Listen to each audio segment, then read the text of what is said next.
guys, I'm here for a quick beauty snapshot, and this time I'm be featuring L'Oreal's newest palettes that just released here in the US, and it's La Palette Nude 1 and La Palette Nude 2. I believe L'Oreal released these La Palette Nude series in the UK before we got this in the US, and our version is a little bit bigger comparing it to the pictures that I've seen online. So first things first, as far as where I found my palettes, I found them at my local Walmart and it was $15.97, and for a drugstore palette definitely is quite a bit pricey. So given the price points of these palettes, I was definitely expecting a lot from these palettes, granted that they're not the first kind of all-in-all nude palette that came out from the drugstore. If you guys are familiar with the Maybelline The Nudes palette, I was definitely excited when this first released, and this was $9.97, and this product was okay. It wasn't really bordering into high-end territory, but for an everyday drugstore palette for a beginner, this was an okay palette to have. So L'Oreal came out with their version. La Palette Nude 1 has a warmer, kind of the basic, more brown eyeshadows, while La Palette Nude 2 features more rosy, purpley tones. And if you're kind of thinking high-end, this would probably be the original Naked palette and maybe the Naked 3. The eyeshadows in the palette are quite soft, and they are much better performance-wise, and they feel a lot more luxurious compared to the Nudes palette from Maybelline. So as far as pigmentation, I prefer La Palette Nude 1 over La Palette Nude 2.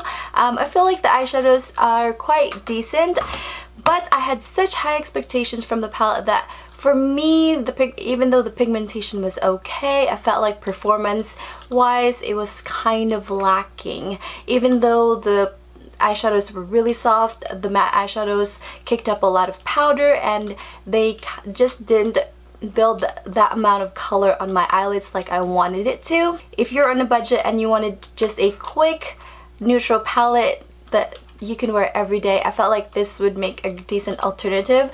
I do have a problem with packaging though. Even though it's quite nicely built, it's quite big for a drugstore eyeshadow palette. And if you were thinking of maybe to put it in your makeup bag, I mean, the average makeup bag I don't think it's that big. I feel like the Nudes eyeshadow palette from Maybelline was a good size. So if you're comparing the size of this eyeshadow palette to the Naked palette from Urban Decay, this is a little bit, the Naked palette is a little bit thinner and this is a little bit wider, but the Urban Decay Naked is a little bit longer in length. This packaging wise is nicely built, but I just feel like for a cheap eyeshadow palette that you kind of want to just carry around, I think the packaging is quite bulky.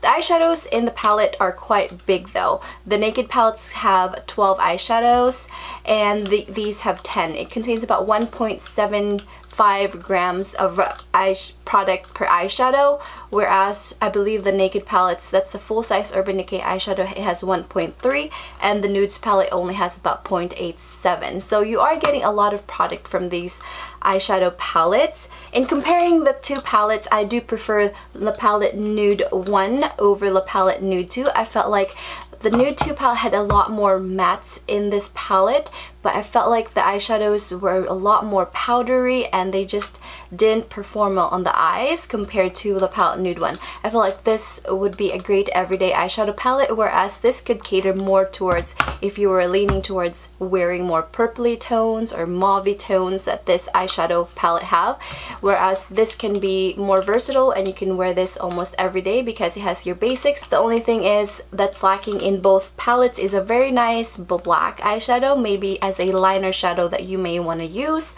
or basically just kind of a darker eyeshadow that you can use to define the outer V of your eye. So the eyeshadow palettes included this little applicator. It's pretty small. If you have small eyes, this may work for you. The sponge applicator can be useful if you don't have any other tools, but for the most part, I really didn't bother to use that applicator for the tutorial that I'll be providing at the very end of this video. So as far as my overall thoughts, if I didn't have too much expectations for this palette, maybe I would have been more impressed. Or if this wasn't, if this was the first kind of nudes palette that was released in the drugstore, I'd probably be a lot more excited once I got to play with the eyeshadows. I felt like I was more excited with the Maybelline, the Nudes palette, even though this is a lot less pigmented than those two palettes. I felt like for the price and kind of the way it was presented, I wanted the eyeshadows to kind of give me more. I wouldn't say these eyeshadow palettes are completely bad, but I was expecting a little bit more from these eyeshadow palettes. Granted that I do have a larger collection of high-end eyeshadow palettes that are similar to the Naked format. So it depends on what your budget is and what you're looking for in an eyeshadow palette. I feel like if you're on a budget and you wanted something that's similar to the Naked palette and that you wanted to wear on a daily basis, if you can get a coupon on your Sunday paper and whatnot,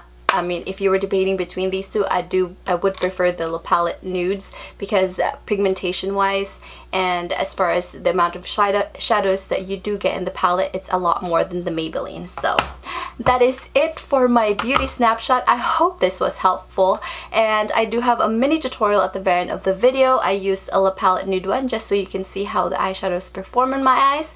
I hope you guys found this helpful, and I'll talk to you guys later. Bye!